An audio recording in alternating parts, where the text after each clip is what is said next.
बिस्मिल्लाहिर्रहमानिर्रहीम। व्यूअर्स अस्सलाम वालेकुम। मैं हूं जाहिद गुलू मरज़ई और आप देख रहे हैं हमारा यूट्यूब चैनल। ओके व्यूअर्स, आज के क्लास में हम सिटी पीएसटी डीएम और एसएसटी को कुछ इम्पोर्टेंट एमसीक्यूज़ डिस्कस करेंगे। तो सबसे पहले जो हमारा एमसीक्यूज़ है उसमें जो टॉपिक हमने क्लास 5th के चैप्टर नंबर 9 उसे कुछ एमसीक्यूज़ है हम यहाँ पर डिस्कस कर लेते हैं। Soil makes up the outermost layer of our earth। या दूसरा इस तरह का एक एमसीक्यू आ सकता है, question dash supports the growth of plant roots and provides a living place for different animal. तो इसमें सॉइल आता है। या तीसरा भी इससे मिलता जुलता आ सकता है, सॉइल मतलब खाली जगह में सॉइल आ सकता है, provides a living place for different animals. Next जो है वो वही soil contains food for plants and animal. Next one, soil is the different types is of different types such as sand, clay and slate. तीन तरह के इसमें होते हैं, सैंड, क्ले और slate. Sand means the largest particle of soil, और सबसे छोटा कौन सा है? क्ले। ये नेक्स्ट वन रिपीट हो रहा है। Clay means the smallest particle of soil. Sand does not hold dash, इसमें आता है मेनी न्यूट्रिएंट्स। नेक्स्ट वन जो है, clay can hold a lot of nutrients, सबसे ज़्यादा न्यूट्रिएंट्स क्ले में हो सकती है।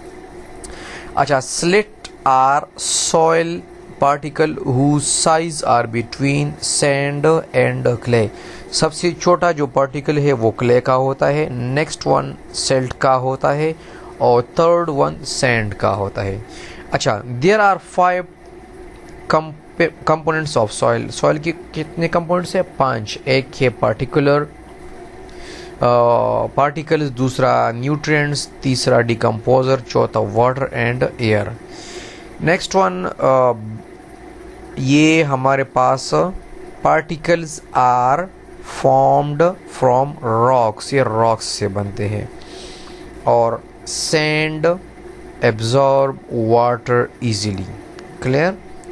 नेक्स्ट वन जो इसका एमसीक्यूज है, a soil which has all sizes of particle is suitable for plants, या प्लांटेशन के लिए suitable होती है। There are dash types of soil, 3 होती है। एक को हम कहते हैं sand, दूसरे को हम clay कह सकते हैं और तीसरे को हम slate कह सकते हैं। अच्छा, earthworms make the soil fertile. Earthworms के ज़रिए सॉइल जो है वो फर्टाइल होती है। अच्छा, ये नेक्स्ट जो है चैप्टर नंबर 10 के है, क्लास 5th के। The sun, earth, moon and other planets form the solar system. ठीक है, ये तकरीबन 8 प्लैनेट्स है और अर्थ है, इससे हमारे पास सोलर सिस्टम बन जाती है। और solar system consist of sun and 8 planets. अच्छा, sun is the biggest object in the solar system. Sun जो है सोलर सिस्टम में सबसे बिगेस्ट ऑब्जेक्ट है, लेकिन स्टार्स में सबसे छोटा है। अच्छा, the solar system is always in dash, तो इसमें आता है moon, motion. The International Astronomical Union decide in 2006 to call Pluto a dwarf planet. 2006 में जो है इसको ड्वार्फ प्लैनेट करार दिया गया था और इसको सोलर सिस्टम से निकाला गया।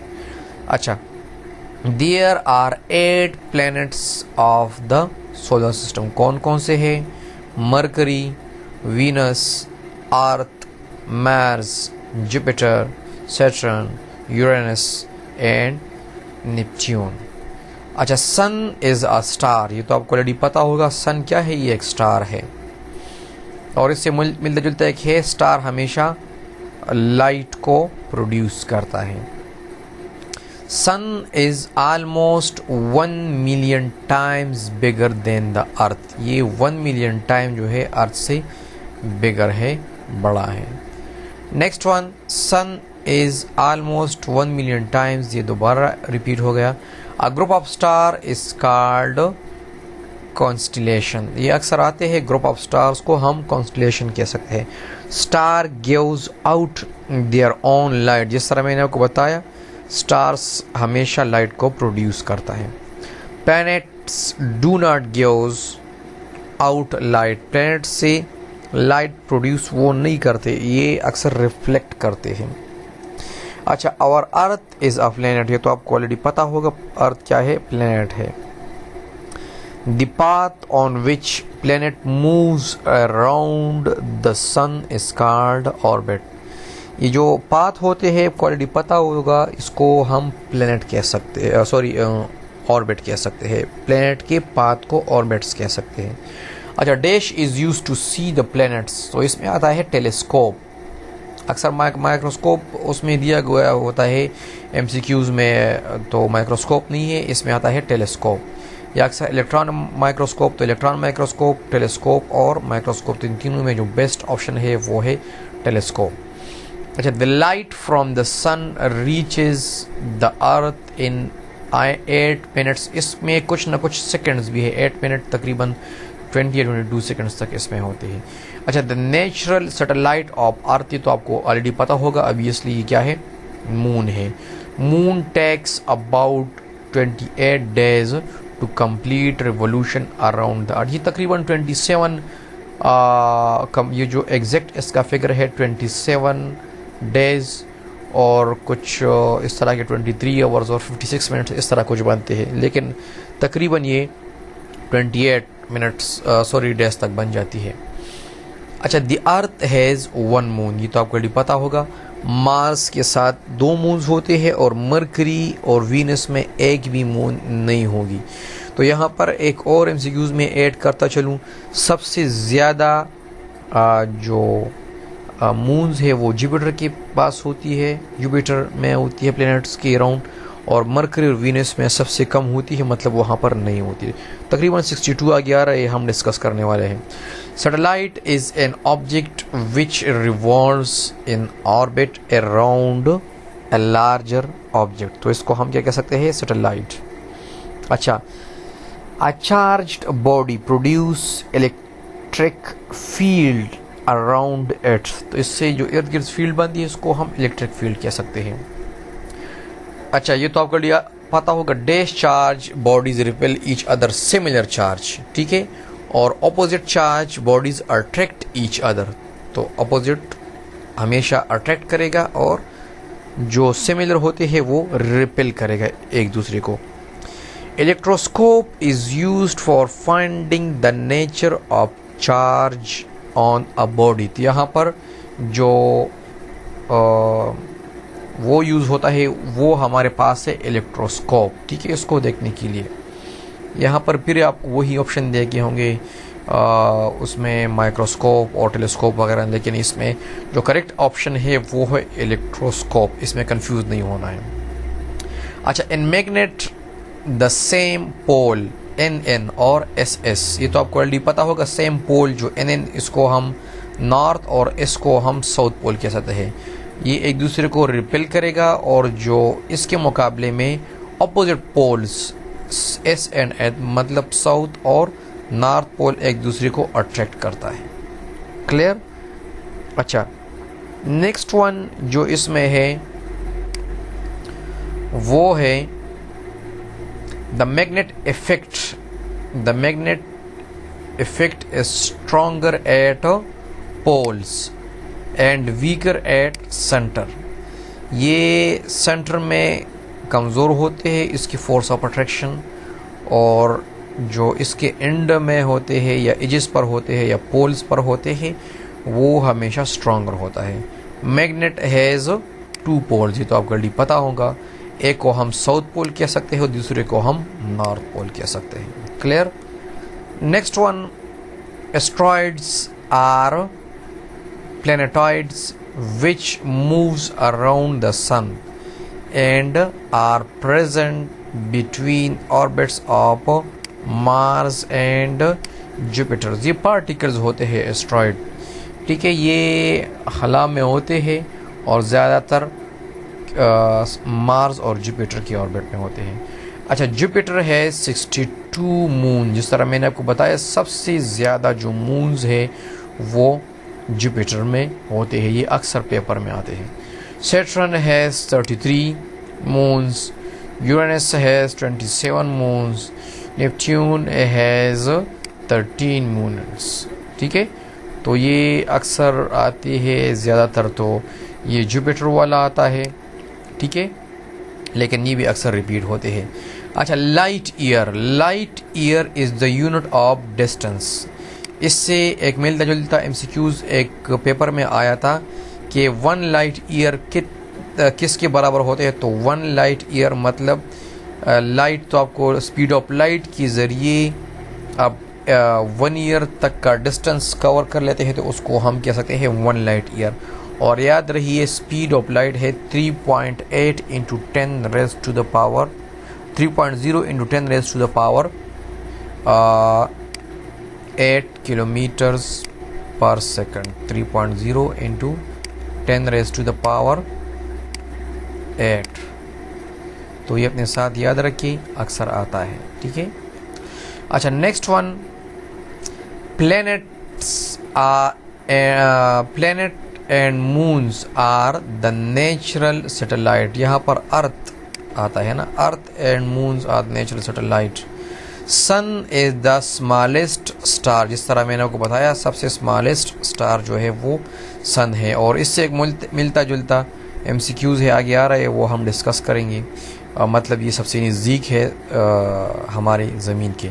The moon takes about 28 days, ये मैंने बताया आपको 27 डेज़ और तकरीबन 27 डेज़ और इससे 23 hours and 56 minute. The largest planet in the solar system is Jupiter. ठीक है, सबसे जो लार्जेस्ट प्लैनेट है, इसमें कंफ्यूज नहीं होना है, ये ऑब्जेक्ट नहीं है। अगर यहाँ पर ऑब्जेक्ट आता तो फिर वो सन है, सन ऑब्जेक्ट है। क्लियर, चूँकि सन हमारे पास एक सैटेलाइट नहीं है, ये एक स्टार है।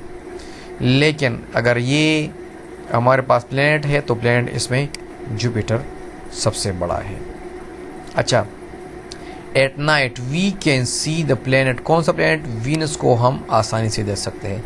Closest star to the earth is sun. ठीक है, याद रहिए सन हमारे पास प्लैनेट नहीं है, ये स्टार है। ये मैं बार बार इसको अब इसलिए आपको बता रहा हूँ क्योंकि ये अक्सर इसमें लोग कंफ्यूज होते हैं। ठीक है, the distance between the earth and sun is 149 million kilometres. ठीक है, temperature on the surface of earth is about 6000 degree centigrade. अच्छा, the space around a magnet in which its magnetic effect is field is called magnetic field. इसके इर्द गिर्द जो field होता है जहाँ पर ये मैग्नेटिक इफेक्ट जो महसूस होता है उसको हम कह सकते हैं magnetic field. The effect of magnetic field can be field by using small test magnet, छोटे छोटे मैग्नेट से यहाँ से हम इसको फाइंड कर सकते हैं। The magnetic field around a magnet is represented by magnetic lines. ठीक है, ऑफ फोर्स, तो इसके ज़रिए हम इसको रिप्रेजेंट करते हैं। The magnetic field is not visible, ये तो आपको ऑलरेडी पता होगा, ये विजिबल नहीं होते। सर बहुत सारे मैग्नेटिक जो छोटे छोटे पार्टिकल्स होते हैं उसके ज़रिए हम इसको फील कर सकते हैं या टेस्ट कर सकते हैं। Next, the magnetic field is not visible again. The magnetism produced by magnetic current is called electromagnetism।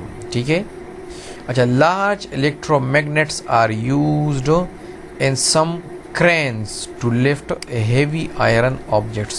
बड़े बड़े ऑब्जेक्ट्स को लिफ्ट करने के लिए हमारे पास यूज़ होते हैं बड़े बड़े मैग्नेट्स लिफ्ट्स में। ठीक है, अच्छा, the earth behaves like a magnet with dash, तो 2 पोल्स, जिस तरह मैंने आपको बताया नॉर्थ और south pole.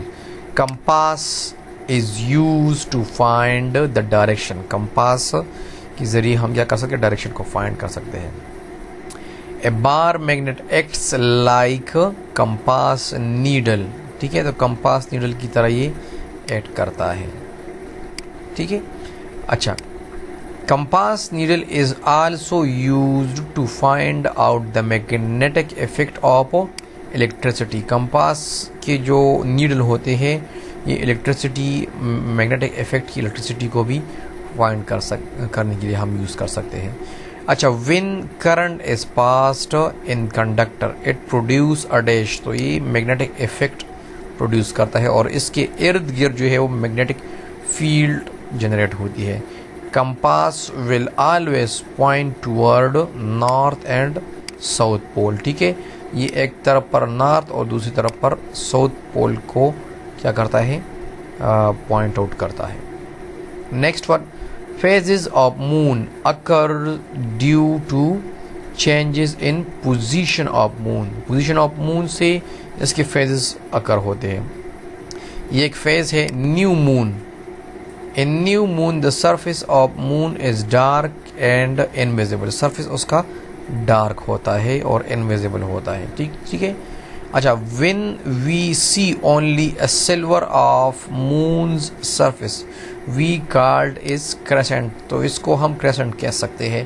Silver of moon मतलब जो completely आपको visible ना हो surface, ठीक है। when we can see one half of moon surface, इसको हम कह सकते हैं quarter moon। when the moon getting full gives us half crescent new, तो इसको हम कह सकते हैं वाइनिंग मून। और अगर win moon getting new crescent half three quarter full, the moon is a waxing moon, ठीक है। अच्छा, win the moon surface is fully light it is, उसको हम कह सकते हैं फुल मून। और when we can see roughly 3/4 of moon surface it is called gibbous moon, ठीक है, या gibbous moon। अच्छा, नेक्स्ट इंशाल्लाह दूसरा पार्ट हम इसका अरेंज कर रहे हैं, तो नेक्स्ट पार्ट उस पर आएगी और उसके साथ साथ हम कुछ और MCQs इस्लामियात की और पाकिस्तान स्टडी की भी हम इंशाल्लाह जल्द ही अपलोड करने वाले हैं। तो इस तरह की मज़ीद वीडियोस को देखने के लिए हमारे चैनल को लाइक कर लें और इसको सब्सक्राइब कर लें। Okay, wish you all the best, इंशाल्लाह will meet you in next